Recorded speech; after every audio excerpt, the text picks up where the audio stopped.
the evolution of a like a spark of an idea.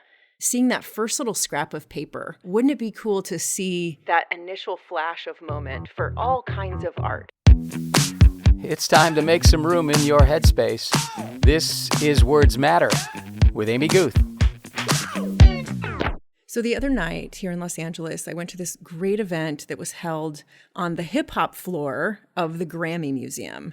And if you have not been to the Grammy Museum, specifically if you have not been to the hip hop floor, you must do that. It is incredible because I had a powerful experience there that I want to talk about. But let me tell you why I was there. I was there for an event with Sugar Gamers, which is an organization. It's this community for female gamers, and kind of originally how it was founded anyway, for female gamers. And then it's kind of expanded to just kind of be about diversity in the gaming space. And it was created quite a while ago, I think in the mid to early 2000s by Keisha Howard, who is an amazing person and such a community builder and such a joy bomb in human form, right? She's really incredible. Anyway, so she holds this event and I go, and there were all these cool things, right? Like there's Biggie Smalls' jacket, and there's, the white suit that Tupac wore, and a high school essay that Tupac had written. Just all these cool things, right? And all these amazing photos of key moments in hip hop and key players and people who really pushed the ball down the field and did amazing things. But I was really struck by the paper artifacts and all these cool, like handwritten lyrics and things like that. Cause you're like, look, I'm watching, I'm seeing an artifact from the moment this artist did this work. Right. And in particular, I was struck by this section of wall that had kind of the evolution of Humpty Dance on it, right? All right, stop what you're doing, cause I'm about to ruin the image and the style that you're used to. I look funny. But yo, I'm making money, see? So the first thing is like a little tiny, it's like a scrap of paper with some notes on it that's got like a couple of what we would now recognize as what became final lyrics, plus sort of a little paragraph describing the feel of the song and some influences to pull in. And you realize what you're looking at is kind of the moment this idea sparked, right? And then you see a paper that's like a more, drafted out version of the lyrics. It doesn't say Humpty, it says Rumpty Rump. So that's different. You can, there are things that changed about it. And then the next page is a little more polished version of that.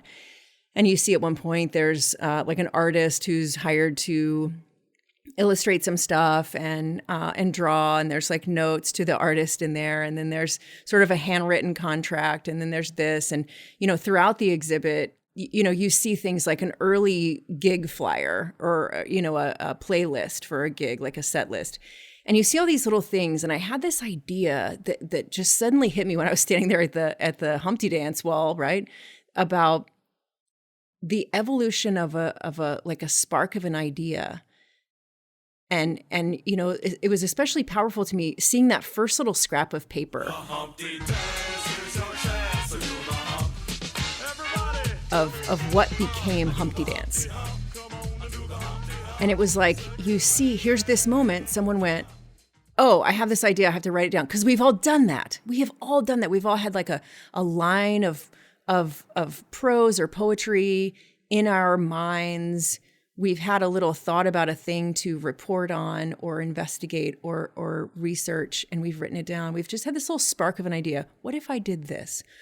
Or a word or a view, maybe, maybe you see a thing and you're like, I'm inspired by seeing this hawk kind of diving and floating and gliding through this field, over this field. And I just want to capture that moment. And maybe that becomes art in a visual way. Maybe that becomes a thing you write about later. But that moment, and I was thinking about, wouldn't it be cool to see that initial flash of moment for all kinds of art, for all kinds of things? Like, what was the first brushstroke, the first image that was in a filmmaker's mind, the first little line or phrase or word written down about, that eventually became like a great novel, right? And the idea of artifacts, the reason they were so fascinating to me is because you get to see the evolution of that idea. And of course, yeah, you get an idea and then you develop it. And then you develop it has so many little pieces of alchemy in it that are so easy to gloss over. that it just fascinated me so much of like, what evolution of an art thing, like getting your art over the finish line, right, is really a matter of like, you take your idea and you document it and you save it in the way that you do, whatever your system is.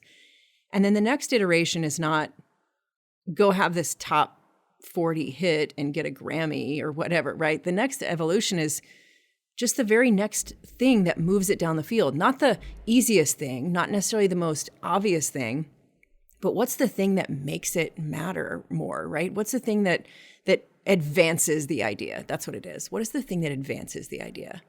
And to see that on paper was just really cool, right? It was cool to see like the Sharpied pages written by Chuck D writing out Fight the Power. That's cool. That's neat. Like it was cool to see an early gig flyer of Grandmaster Flash. Like all those things are just so cool to see because you're seeing the evolution of not just the artist, but each individual piece of art.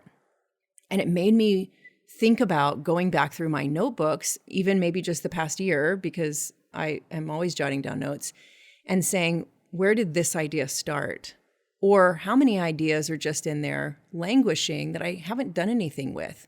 And what might I do next? I'm not a songwriter, so it's not going to be writing lyrics, but maybe it's this phrase I wrote down, or, I overhear things people say all the time, and I'm always like writing like overheard quotes. Okay, well, what is the scene I might write that includes that as a piece of dialogue? Or, what is the thing that I thought, oh, I would like to research that.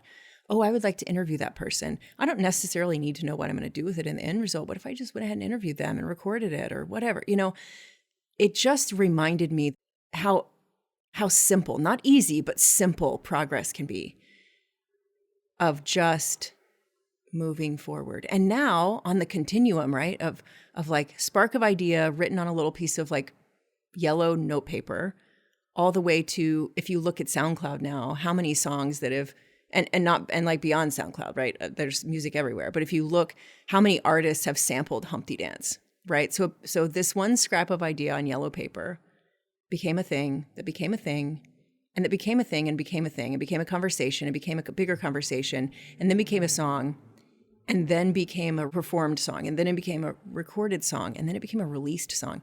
And it was like each thing just added the thing that would move it further down, the thing that would advance the idea, each little piece of it. And it was a good reminder for me to see in such a visual way.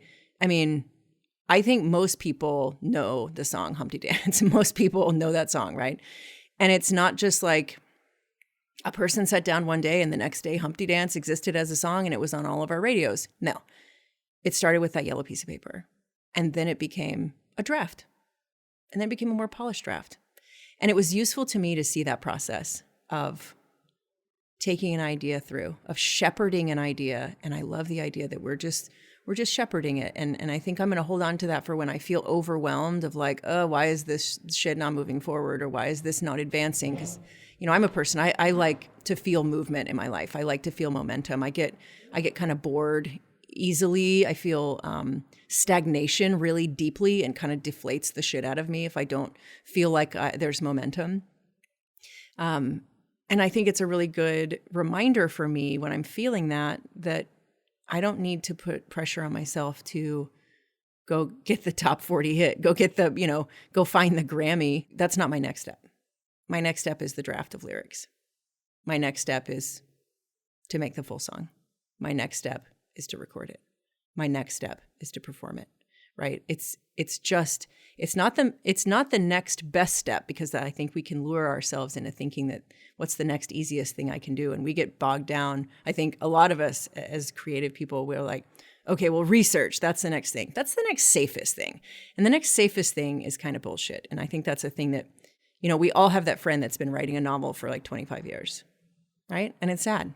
Like, do your art on your schedule, do it when you're ready, but also advance it. And that was a powerful thing. So that was a gift I got this week from the Humpty Dance at the Grammy Museum at a Sugar Gamers event, which, again, if you don't know Sugar Gamers, take a minute, go to sugargamers.com, check out the work that Keisha Howard is doing, because she is a badass and she is also a really kind and lovely person. So support her and all the things that she does. Thanks so much for tuning in. You can keep in touch by subscribing to my newsletter, which is an occasional email roundup of 5 things to read, watch, and listen to by heading to amyguth.com, or you can get my daily writing prompt at guth.substack.com. And finally, I'm at Amy Guth on all the socials.